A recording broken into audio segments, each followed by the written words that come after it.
Welcome to Picks with the Professor, the podcast or a real statistics professor And the Mr. Hyde is Dr. Jekyll, Jake. gives you sports betting tips. I'm Professor Sides. You can follow me and find all my picks on Twitter at Professor Sides. You can follow my friend Jake on Twitter at myfriend_Jake. Today is Monday, February 21st. 2022, and this episode covers today's best college basketball bets. In case you're new here, I have built a mathematical model that predicts what the spread and total should be for every Division I college basketball game. And information along with a graded A, B, or C pick for each of today's games not covered in this episode is available in the Google Sheet linked in the show's description. A picks are the ones I love, B picks are the ones I like, and C picks are the leans. However, please remember that good and bad variance will occur, so as much as I'd like to say the model will be profitable each and every day, that is an impossible reality for any gambler. Jake, just a quick recap of Saturday. I gave out a bunch of A-picks. The game breakdown today didn't go as well. The A-picks went a lot better. 9-9 or 9-10. I realized this after the episode. I didn't mention Grand Canyon. I guess that was good. Hopefully you didn't notice that one, but then I did post in the comment about it. So I'm texting cousin Jared on Saturday when I realized this happens. I'm like, how am I going to do this? Because I don't feel right about if they win calling it a full win since I didn't say it on pod, but I also don't feel great about calling it a full loss. And so I was like, so in the sheet I put it as a half. I don't know what to do with that. It's kind of this weird Twitter case. So it was a half in the sheet. Just was like, I don't know. I did comment, but I didn't talk about it anyway. Mediocre week for me last week, 32-35 overall. Jake, only 4-4 on Saturday, but still a fantastic week last week for you. 29-15. Obviously, we hope to keep that momentum for you rolling into this week. Jake, one thing we should know. What do you got? So this is kind of just a basketball thing in general, but man, rivalries are back, and I love it. It gives me all of it. I mean, like the whole fact that like Texas Tech found the code to buy seats in Austin, and then it forced Texas to like kick the code out and kick their own students, some of their own students out, and then go in, get the win, do that anyway, and are waving by and chanting at the Texas fans as they're leaving early because the game ended. That is amazing, and I love the fact that crowds are back. You got like the curtain of distraction at Grand Canyon, the Cameron Crazies, and everything all about that.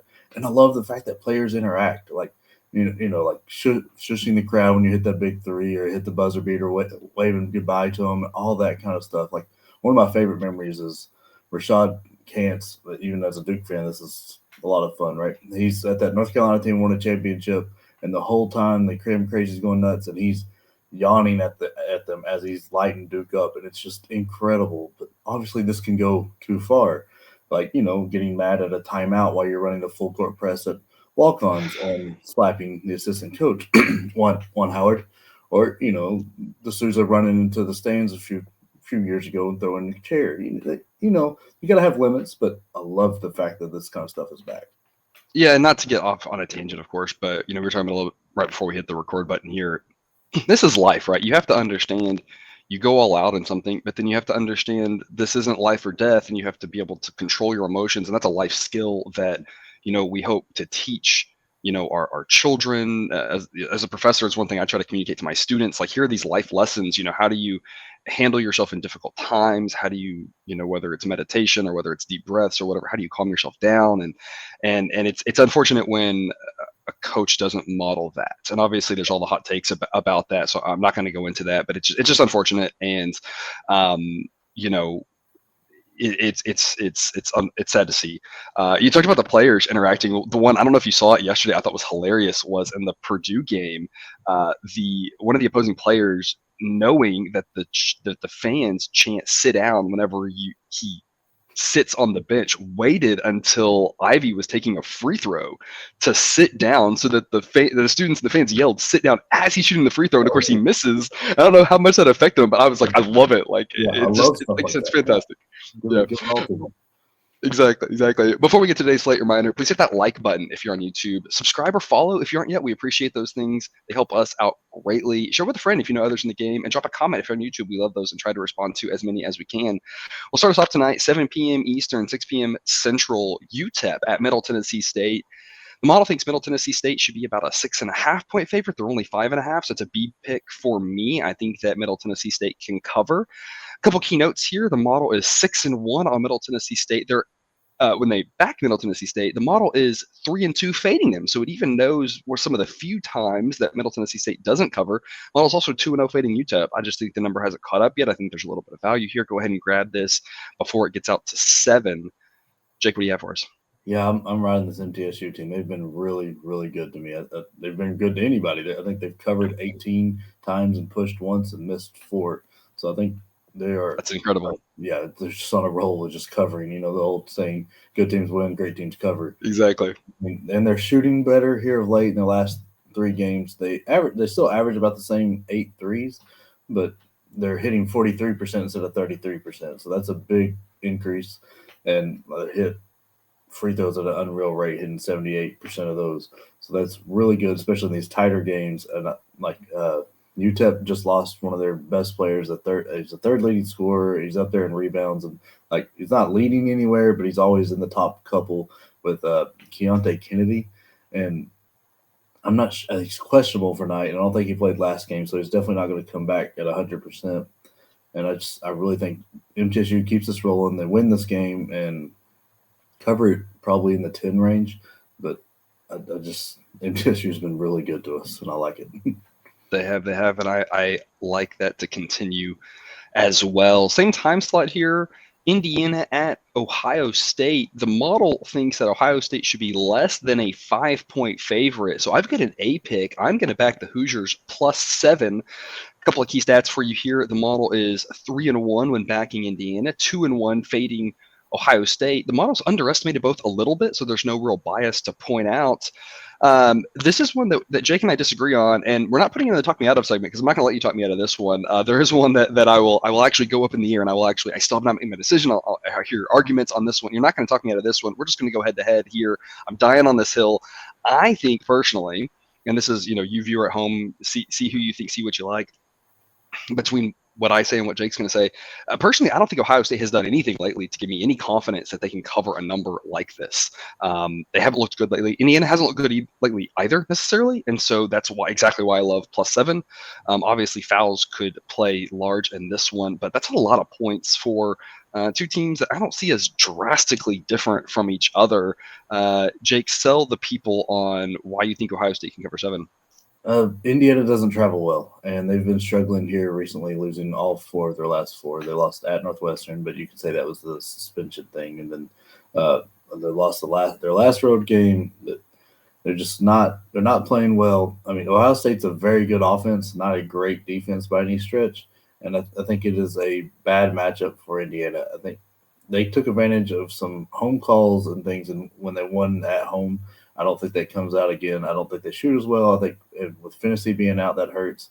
And I think Trace Jackson-Davis has a really tough matchup in EJ Liddell. And I think those guys square off very easily. I think the difference is EJ can step out and shoot, but it's a very small difference because Trace Jackson-Davis can keep up with him athletically everywhere.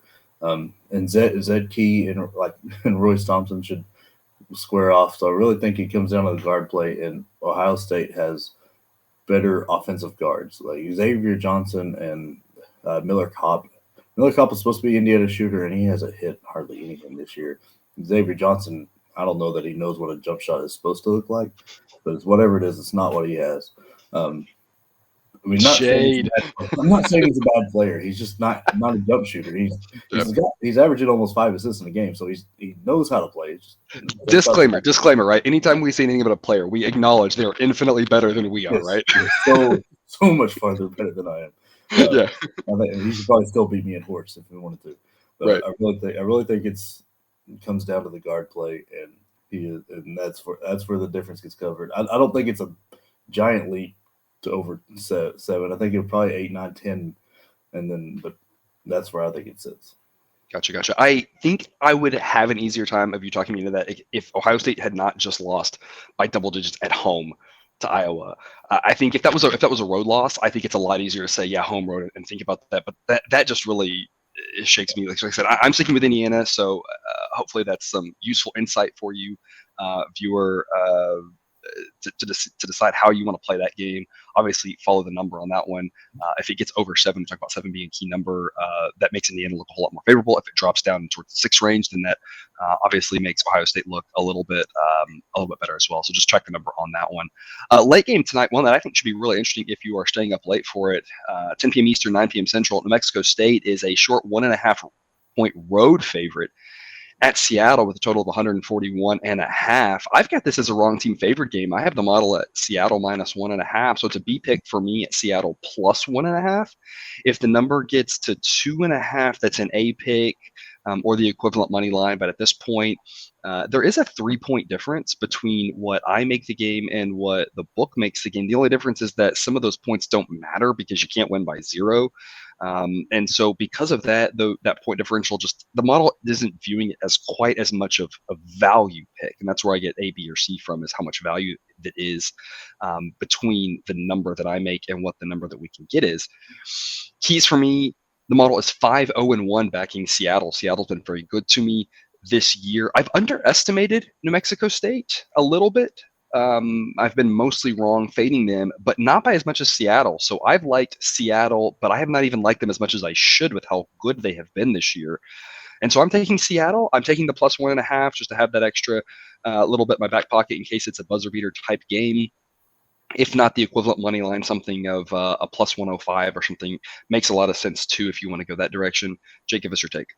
Yeah, I'm riding Seattle here. I know they let me down on Saturday, but I didn't get to watch that game, so I don't know exactly what happened there. But I know they still won by 3. But this game is absolutely huge for them and for New Mexico State. They're playing for number 1 seed in the WAC. There's not really a great at-large chance for either team, with neither team really having any quad 1 victories and then none left on the schedule either. So this is really big because that 1 seed means a lot. Seattle is a very good shooting team, hitting almost 10 threes a game, ranking 15th in the nation, and has gone up to 13 in their last 3. So they are shooting the lights out of it right now. And they hit 38% of them. So it's not like they're shooting 100 to hit those 13. They are hitting it really good right now. And I'll go along with that, their free throw shooting stays up there around 77% all year. So they're ranking in the top 20 there. But defense is their calling card. They're a very, very good defensive team, very underrated, not talked about enough. But New Mexico State is a 2-4 as a road favorite this year. They don't travel that well, and they don't hit free throws. They're shooting around 68%, which is huge, and they turn the ball over so much, like at 20% rate. So I don't see how they can cover against a good defensive team, like with being favored and turning the ball over like that and not being able to hit free throws. I know if you want to look at the history, New Mexico State got them good at home, but Teddy Allen had the game of the year there for him. He scored 33 points on pretty good shooting, and that was almost half the team's points. So I don't think that's repeatable. I think obviously that'll be the game plan to slow him down, and I think Seattle gets it done. I think they win the game and cover for sure. And you pointed out New Mexico State struggles on the road. We've talked about this previously, so if you've hopped on board recently, the WAC has some of the worst travel in the country. They try to pair them back to back so that you're not going all over the place, play a Thursday, Saturday type thing in the same region of the country. But it's some brutal travel. And so a lot of teams in the WAC have really interesting conference home road splits because it's just hard to travel that far. Seattle to New Mexico, especially New Mexico State being in the far southeast corner of the state. I mean, you're talking about some rough travel there. And so I think that's something to keep in mind as well. Like you said, New Mexico State got the better of them in Las Cruces. Again, that's a tough road trip for Seattle to make. Now we're returning the favor. And so I'm with you. I think Seattle gets the win there. I like that pick a lot. 9 p.m. Eastern, 8 p.m. Central. Baylor is a 4.5-point road favorite at Oklahoma State, looking for revenge for Oklahoma State knocking off Baylor earlier in the season when Baylor was number 1 and rolling. I'm going to take under 138.5 as a B pick. The model thinks it should only be 138. I think that's a tad high myself. Baylor got back to slowing down this last weekend after 2 kind of crazier high-scoring games against Texas and Texas Tech that kind of came out of left field. I'm wondering if Flagler affected that, him being out. Again, we've talked about Baylor, just kind of a mash unit. with regard to the injuries. We don't know who's playing. I feel like we're never going to know who's playing for Baylor. If you tell me we know who's playing for Baylor on game day, I'm just not going to believe you. I'm going to be like, sure, right? Because this has just been a recurring theme about who's in, who's out, and then some random new injury pops up, and I'm like, I didn't even know that happened. I mean, it's just been a disaster for them. It's mostly, we talked about one of their two big guys is out, but also a lot of their guards being in and out. I think that affects the pace a little bit. Baylor being the better team should control the tempo, and I'm just not sure, especially if Flagler doesn't play, if they really want to push the tempo. Both these teams are more comfortable playing lower scoring games, and so I think that's where it leans. I've just got to hope to avoid overtime or 20 points in the last 85 seconds. I will still be bitter about that for a long time. It's just the way it goes in this game. So I like under. Jake, my question for you, can Baylor go on the road in a tough atmosphere and not just to win, but win by 5 or more? I think they do, but I'm not exactly thrilled with that pick. Like, it's the way it leans. I think they take care of the ball better because Oklahoma State's metrics are really turnover dependent. If you start digging into it, like their efficiency metrics are bad. Like they don't shoot well. And they don't really score that often. They force 18, 19 turnovers a game, and they eat off that. So if you take care of the ball, it really kind of shuts them down. They don't have Cade Williams, or is that his name? The number one pick last year or whatever, like to give the ball to and say, "Give me a shot." They don't have that guy anymore, and so they They were very dependent on him last year in those situations for sure. Yeah. So they really struggle when the game gets slowed down in the half court, and I really think that's what Scott Drew's going to do. One, save his team's legs. Two, like hide some injuries. And it wouldn't surprise me. I don't know Scott Drew that well, but it wouldn't surprise me if they started pushing a little more zone into it to kind of save that. But I know he likes that pressure defense, so I don't know if he'll pull that off. But I really think Baylor's, like we said, the better team. They'll control the tempo, and I think they get this one. And I think the free throws and stuff towards the end will like jump it up. But something to keep your eye on. If you start seeing Baylor turn the ball over a lot, they will drop this game just like they did previously. Yeah. And you mentioned Drew with the defense there. I will say as a Baylor fan, you never really know with Scott Drew. He had the zone as the calling card for so long, and then kind of out of nowhere switched to man, and has been mostly sticking with that. But Drew's just a great coach. You just never know what he's going to do, what he's going to pull out, how he's going to attack it. So nothing would surprise me. I don't think he will do that given what he's done. But again, you never really know what exactly that team will do. So it should be an interesting game there in Stillwater tonight. And then the other Big 12 game, the talk me out of game here, TCU at home against West Virginia. They are a 4-point favorite. The model thinks TCU should only be a 2.5-point favorite. So the model says to take West Virginia +4. Jake, here's why I'm a little nervous about that. The model's 1-6 backing West Virginia. West Virginia has not been kind to the model. Of course, the model's only 1-3 backing TCU. Neither is above 500 fading them. So the model hasn't really liked either one of these teams. So the model thinks these two teams are pretty even. And so TCU should not be this big of a favorite. There's not a ton of home court advantage there in TCU. One of the few places you can say that in the Big 12. So Jake, talk me out of grabbing 4 points with West Virginia. So I think this will not be a fun game to watch. It will be a tight game, but it's going to be a struggle offensively. Both teams are just rough. I mean, West Virginia can get it going if Sherman and McNeil get hot, but that plays into TCU's strength, which is their defense, and they guard the three-point arc very, very well. And so they've got plenty of bigger guards because Sherman and McNeil aren't the biggest, most athletic guys. And so they've got the guys to match up well there. And I think that's the biggest difference, right? You got home, so your role players shoot a little better, so maybe the offense gets going a little more for TCU.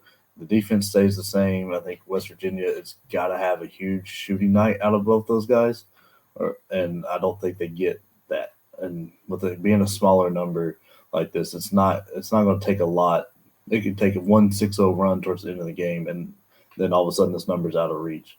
So I really think TCU gets it done with defense and just forcing somebody else besides Taz and McNeil to do anything. All right. Well, I think I will agree with you on this one. The fact that the model's only 1-6 backing West Virginia makes it easy. Also, you've done really well in these segments, and so at least until that turns around, I'm going to trust you on this one. The model can't win all of them. That's obvious, right? Especially when it makes a prediction for every game. And so I'm going to fade the model on this one, and I'm going to say TCU can get it done and cover that short number at home. Note both of those games will roll into our game breakdown records on the sheet if you're tracking that. And that takes us to our overtime A plays segment. I've got two of them for you at 5:30 Central. Colgate -17 versus American. That is a giant number. The model's built not to like giant numbers, so if it says lay a giant number, I just roll with it without thinking too hard. American has been really bad. And then the A plus play of the day at 7:30 Central, Texas Southern going back to the well there, -9 at Arkansas Pine Bluff. Talked about this on Saturday. I was a little bit nervous about it, but I was going to trust the Matt. They had a strong second half and got the job done. I think the same story happens here too. I'm going to trust the math. I know Texas Southern has been a little bit up and down. Arkansas Pine Bluff, we are 6-1 on A or B fades of them, and so I don't see any reason why not to keep trusting that. I like Texas Southern, even though it's on the road, to go out and get a comfortable victory there. Which takes us to our buzzer beaters. I've got the best B-side, Georgia Tech +9 at Syracuse. We talked about Syracuse on Saturday. I laid the points with them. I liked that one a lot. That was, I think, both of our second or third favorite, of the A picks on Saturday, and they just ran away. I think it's too many points. I like Georgia Tech +9. And then the total of the day, 4-2 since its return at 7 p.m. Central. I'm taking over 157, kind of a large number, but for Citadel and Samford, I don't think that number is large enough. These are two of the faster teams in the country. They both have above average offenses, both well below average defenses. I think this total should be over 160.